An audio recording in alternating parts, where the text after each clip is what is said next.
well, hindi pala konti. 1,000 gold yung kailangan mong ipunin, pero napakadali kasing kunin nun kapag nawarya ka kasi lahat ng bush, kayang-kaya mong i-check. Yeah. Tapos yung added pa na gold and experience from the roam. Ang laking bagay, no? Hindi ka mamumroblema. Ayan na naman tayo sa pangkabuhayan showcase. Pangkabuhayan talaga. Let's see kung magamit niyo yun dito sa game number 2. Very interesting picks here coming in from TLPH. But at the same time, look at TNC. Look at Jack Duhout na naman yung Cupra niya. Teka lang, ang unang kong tanong ay saan binato ni JP yung unang Star Shatter. Oy! Oh, nagkiklear, oh. Was clear. Clearables. Okay, never mind. Nasa red set nga pala TLPH. Ang lalim ni JP pala kanina, men. Oo, umabante.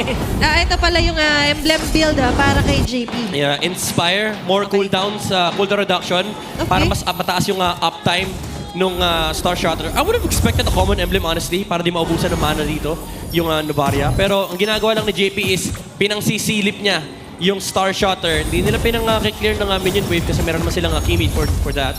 And right now, para sa TLPH, interesting kung paano rin. Hindi pala interesting. Ito na pala kung paano nila gagawin yung pambubrus ko sa gitna. Well, you can do that especially pag paulit-ulit ka lang na nagbabato ng projectiles and medyo hindi din naman gaano ka-mobile yung kalaban mo. Ganon. Prone din sa deny ng mga buffs dito si Zaida. Nakakabayan no? Kahit alam mo yung hindi naman asintado yung buff mo. Basta may makita ka lang may linya malapit sa'yo, minsan makakaparetre ka sa takot eh. Tsaka, Malaking bagay force retry, especially pag malapit na yung turtle. matcha-channel din ni Daddy JP pagiging sniper. Kakampi niya ang Filipino sniper. Nako po. Oo nga pala. Sabi niya, Heb, Pahiram muna. Tabi mo muna. Binasa ko yung record ni May Venus nung nakaraan eh. Gusto ko pa sa akin yung record mo eh. Wow. Eto na yun. Sniper muna tayo, laban sa ba? Okay, hindi rin naman agad mababurst down, especially on the backshot this early for Calteezy. Pero ang role na nila dito is of course to try and predict things up. As the turtle responds at sakto, agaran agad dito sa lubungan kung sakali. Sobrang poetic itong ginawa ng TLPH. Kasi if I recall, if you guys can recall, no, last season, TNC mismo yung gumawa nito. Laban sa, I think that was Liquid as well. Yung pinakitaan sila ng mage na roamer. And I think Omega pala yun. Omega. So ngayon pinapakita nila sa TNC, kaya din niya ni JP. Yan. Kaya naman, Dia has the skills. Ilang taon ka na sa liga. Di ba? Hindi mo ba makakuha? At kung mapagaan ito, magkakagulo ang munggo. Pero sa ngayon, papasok agad sila 3-mar. There's going to be this split. Pero may hipit yata si Chuck. No, Calteezy will still be able to secure the turtle. At susunod pa rin sa Agos dito sa Calteezy with the turtle sides. Shield unity activated. Zaida falling down. Lakas din mang express pala nung lineup na to eh, no? Yeah. Parang kaya na sumagasak pag nagkamali na positioning. Yung TNC kahit isa lang. Man, ang lagkit naman kasi yan. Yung pag nadigitan ka ng Kimi, pag nadigitan ka ng backshot, tapos may slow pa yung carpet ni JP. Semi-glorious pathway din yan eh. Oo, saka considering na ang tawag doon, Asal Echo. Echoes of the past talaga pag tinamaan ka nito. Ego talaga. Especially right now, nababalik tayo sa nakaraan, si Kufra pa rin. Si Chakno pa rin. Top 1 Tama naman, tama naman. Okay lang. Tama naman. Pwede rin. Diba? Parang least in MPL. sa first pick kay Leo, diba? Pag sinabi mo Kufra, una papasok talaga si Chakno. Oo. Diba? Yung mga ganyan. Pero sa ngayon, siya rin yung unang papasok sa ulo nila JP na kailangan istorbuhin, guluhin. Kailangan natin ng konting silip kung nakakailang gold na si JP. Kasi kanina pa niya pinagpapabaril yung mga camps ni Zaida. Kanina pa niya nakikita yung YSS, by the way. Oo, pero sa ngayon, kita rin si Benny Cutie. Pinaulan na ng mga bala. Papasok.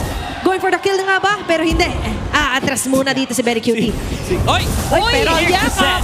Ito na yung kamandaga. JB falling down. Sanford, magkakaroon ba ng counterplay? Pero mukhang hindi yata ready sa ngayon ang Sansan Duo. Kakapitan kahit di ready. Pero bitaw agad dito sila Chimar. Ang liyakap lineup pala to eh, no? Mayayakapin ka ni Trimar. Pwede si Chakno din pala. Oo. Yung kawalang yakap dito ng TNC. Welcome to the... Kadelira. Kadelira. Kadelira. Kala nyo baby kicks lang ang mga dito yung mapagmahal. Clingy. Malamig kasi. Malamig kasi talaga dito sa ating page. Pero ito yung hindi mo gusto na clinginess. Kasi nga hindi ka masyado makakagalaw. Pero Ayan hindi na rin makakagalaw dito si Trimar. Pero flicker out. Andun yung Star Shatter. Magagaling kay JP. There's the vision. Pababa dito ang mga members sa TNC as the turtle response. Tignan natin yan. Possible weakness din kasi na, of course, as a mage roamer, hindi ka naman pa-front. Talagang literal si Calteezy and si Sanford lang dito. Magandang latag for the Asol Echo.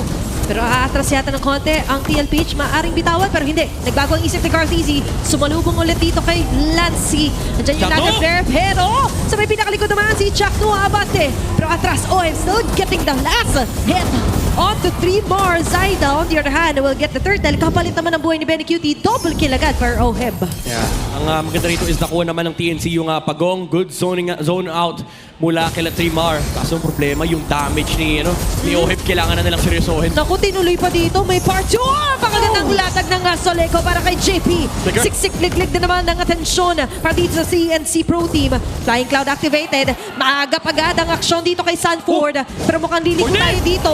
Si Zaida agad ang mabubura. Binalik na Trimar ng sapilitan dito si Sanford. Kaso yung damage na gagaling dito kay Benny Cutie magiging sapat para matanggal siya. Buhay pa siya! Star Shatter! Buhay pa rin dito No way. yung Apex Predator! At kaya si Carteezy pa yung susunod! Benny Cutie manadali! Sanji with a kill! Ang ganda na sana ng backup doon ni Trimar. Straight from the base with a flying cloud. Yun nga eh. Kaso napasama pa ata kasi akala nila kakayanin nila yung lapu-lapu. Nag-traceless si Zaida. Nag-bravest fighter kagad si Sanford and hinampas niya yung YSS 3 beses. Patay kagad si Zaida. That was very decisive as well. Very, ang tawag doon, with conviction, kumbaga, yung ginawa doon TLPH, kahit sobrang baba ng HP nila. Nasa delivery! Apex Predator kasi. Ayan na naman Yun nga tayo eh. Diba? Kaya nga pala siya naging Apex Predator kasi it's all about his decisiveness. When it comes to that kind of shot calls, pero sa ngayon, shot call atas sila Lancy. 3 more, getting a lot of damage. Nilatagan pa ng Soleco. Medyo nandyan yung mga Astral Ring para sa TNC Pro Team. Pero kay Lancy, tatama yung Star Shatter. Kalahati. Sakit na yata ni JP ah. Grabe, parang ang hirap na ito for TNC. Alam mo yung pakiramdam na ang dami naman nilang pang-abot pero di mo abot. Marami kang pang-abot. Oh, parang ang yung may tagakamot ka sa likod, yung ginagawa sa... yung ahoy, yung pero hindi mo ahoy. pa rin maabot yung nangangating parte sa likod mo. Alam mo kung saan yung makate, pero hindi mo alam kung paano mo kakamutin. Oo, kasi Nako. imagine mo, problema nila ngayon, ang daming tumatalon mula sa TLPH. May slow pa manggagaling kay JP. Paano mo gagalawin si OHEB? Nagtataka ko, bakit Makati nag-clear naman ako? Diba? And considering na ngayon para sa TNC Pro Team, they still have the kits. Ang problema ngayon is paano ba sila iikot? Nung una nagawa naman eh, nagkaroon nga tayo ng cuddle era. Cuddle Diyan era yung nga. yakap. Kasi sa ngayon sila yung yayakapin ng carpet. Carteezy sa pinakaharap. Hinaharangan niya kasi si Trimar kaya hindi makayakap. Grabe naman si Zayt, ang tapang nung ano na yun ha. Nice. Yung traceless na yun ha. Nice save, ah. Kung nandun si Sanford, pagkain ka talaga. So I think you already mentioned, I think that's the possible win. Again, pag ganitong posisyon, naisip ko, ano bang win condition ng kalaban ko dito? And for TNC, what is it? Pero against Novaria, you know what? The last time na nagamit pala siya, as a roamer, season 13 pa. 3 seasons ago. At sa kamay pa ni Haji on to battle sa RSG versus Blacklist May 24, 2024. Grabe maghakot talaga, maghukay ang ating mga statsmen. Thank you so much. Yep, very precise Sanford! pati. Yung pag-atake dito ni Sanford. Ngayon naawat. Nandyan yung Lander Flare, bababaran, ibinalik, binalibag. Pero mabubuhay pa rin ba dito yung Apex Predator? Kinabitan na parang tuko. Mapapabagsak siya dito ng TNC Pro Team. Kaso may ganti agad yung mga bala ni Orb. Tatama, Jackno falling down. 1-for-1 ang palitan doon. Grabe, technically 6v5 yung laban na yun. Kasama pa yung Torre. Torre, oo. Nakisama pang mag-participate para lang mapatay si Sanford pero tumumba pa rin si Chakno. TLPH, these plays, yung super aggression na pinapakita nila dito sa TNC is allowing once again OHEB to just focus on the job. Trabaho lang.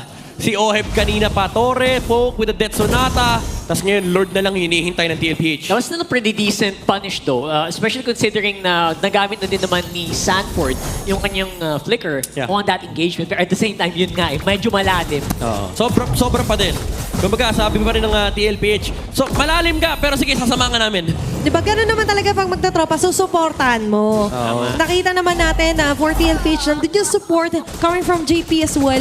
Yan, interesting touch ito considering na few seasons ago pa natin huling nakita ang isang Novaria roam. And it really works best kasi sa ngayon nako-compromise yung position and intel Right. para sa TNC Pro Team. Ano na naman si Sanford, galit na naman, no?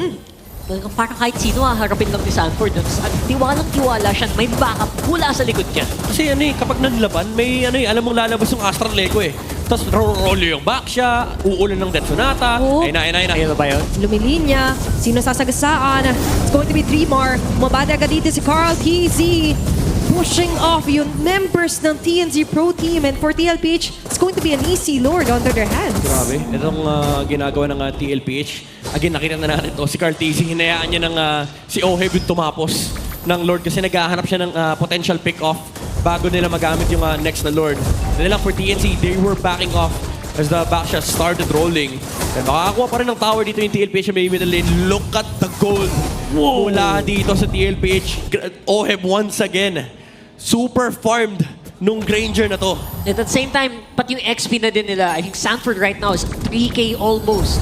Di lamang din. And that's really scary to think about it. Now, papap naman yung mga shields, pero may Lord pa na maglalakad. Kailangan itong harapin ng TNC. Okay, the cavalry marching towards the bottom side. Ang gandang latag na naman ng Asal Ekon magagaling dito kay JP. Aba si Sanford nagwawala. Somebody stop this man! Kasi sa ngalot sila yung pipigilan. Dreamer falling down. Bawas na yung frontliners taga-salo para sa TNC Pro Team. Meanwhile sila na yung sumasalo ng kasakitan ng mga damages na nagagaling dito sa cavalry. May next wave of minion pa na maaring magamit pa ng TLPH. So far, Andy Hambalos ang TLPH and they are able to take out 2 inhibitor turrets dito mula sa TNC. And naman Sanford nag-cooldown. Sabi niya, gagamitin ko lang ulit. Galit na naman si Apex Predator. Every cooldown. Basta may bravest fighter, pwede siya pumasok. Basta Kasi alam nag-green. niya, basta sapat yung sapat yung talon, sapat yung distansya, tatalunin niya, aabutin niya kahit sino. Kasi alam niya may backup. Ang daya nung Astral Lego kasi na-amplify yung range nung Death Sonata. And sama-sama nila, tinanggap kanina 3 yung tinamaan. Damay-damay Nung Death Sonata, talaga. men. Ang hirap ng buhay ngayon for TNC Pro Team. But considering na meron naman dalot silang kits, babalik Ayan na tayo naman siya. doon. Ayan na naman siya. Ang problema talaga nila ngayon is the Wild One. Sanford getting wild into the map. Hindi nila makontrol, hindi nila makontain yung Apex Predator. Parang Wild West na yung laro ng TLPH, kanya-kanyang batan na ng skill. Kaya nga eh. Di ba? Bahala kayo sa buhay niyo. Pero here's the thing di ba? Pang hirap mo abutin, ang hirap sila labanan yung nasa harap. Paano ba abutin yung nasa likod? Exactly. Yan yung sinasabi ko sa'yo kanina, men. Yung alam mo kung saan yung makate pero di mo maabot.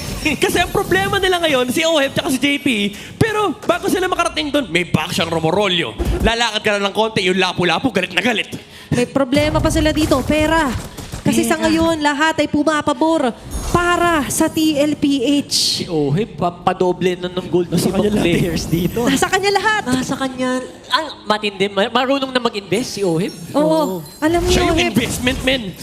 Siya pala yung invest. sa akin kayo mag-invest, hindi kayo malulugi. At hindi nalulugi in terms of damage talaga ang TLPH. Pero for TNC Pro Team, lugi rin kasi sila sa pag-abante sa vision. Opo. Ang hirap na naman ng sitwasyon kasi sa ngayon, may Lord pa na maaaring makuha agad ng Grabe. TLPH. Patay In an kay Gold dito instant, tayo. nangalahati agad ang buhay ni Chakno. And with that, mukhang free Lord na naman ito para sa Oh, yeah. Team Liquid. Si Sanford, may shot call dito. Feeling ko na may shot call sa kanya. Okay, Port, wag kang mainit ulo dyan, ha? Pero Tingnan mo, ah. naghahanap siya, yun. Naghahanap siya. Ito, si Saida. Oy, nag-dash! Oh, Seryoso ba? umabante. Sabi niya!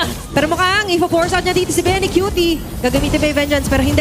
Sanford with Carl TZ naman ngayon. Sansan Duo activated. Ang gandang lahatag na naman ng carpet. Lancy getting the damage there. Sobrang team player ni Carl TZ talaga, men. Iniwan niya na naman yung Lord. Si Oheb pinatapos niya, sabi niya, teka lang, si Port ang lalim eh. In fairness, mabilis naman yung respo. Mabilis yung gulong ng respo. Maintindihan naman si Oeb. Sabi niya, Oeb, mas kailangan ako ngayon ni Sanford. Okay lang ba? Ayaw mo na yan. Malaki ka na. Baka nagtatapos si Baby Kick sa akin. Nako po. Naintindihan niyo naman. Sanford eh. Naintindihan niyo naman sa ngayon. Pero ngayon, maintindihan din natin kung sakaling mahirapan talaga sa depensa ang TNC Pro Team. Yep, TNC looking for a way out. Isang malupit na panggugulat ang kailangan nilang gawin dito para makabawi.